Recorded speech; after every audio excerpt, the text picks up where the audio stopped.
national defense. See 31.30a for Book of Mormon warfare. We witnessed the unraveling of society through civil war and political subversion. The Amalekites launch a calculated rebellion with propaganda, infiltration, and assassination to undermine Nephite democracy. Tactics include civil-military tension, a manipulation of public opinion, strategic assassinations. This reflects modern counterinsurgency doctrine, not early American frontier storytelling. Yet Joseph Smith captures these dynamics with chilling accuracy, before revolutionary warfare was being casually defined in academic circles. These military accounts do more than move the plot forward. They convey moral and spiritual themes. A spiritual warfare between pride and obedience. A covenantal justice where victory comes by righteousness, not might. Leadership under fire, embodied in heroes like Moroni, Helaman, and Teancum. These aren't legends. They're lessons from leaders who lived and died in war.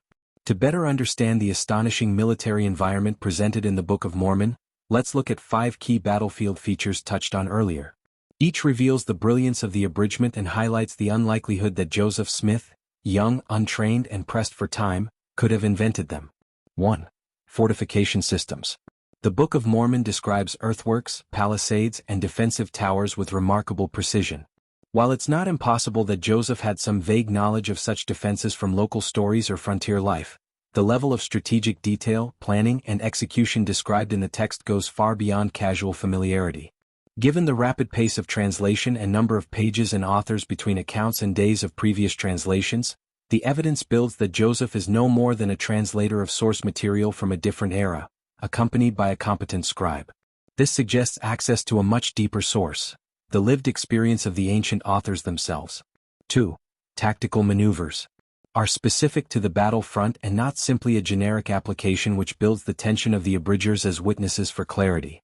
While these tactics are now taught in modern military academies, Joseph Smith had no formal training and no known documented exposure to such strategy. Could he have known these? Perhaps in a general sense. But to integrate them so seamlessly into a multi-volume narrative, under the time constraints of translation and without military literature to draw from? Highly improbable. 3. Leadership psychology. This feature is especially telling. The Book of Mormon portrays commanders who understand troop morale, discipline, unity under pressure, and the emotional toll of warfare. These insights reflect seasoned, battlefield leadership, the kind developed through years of first-hand experience and recorded battle histories.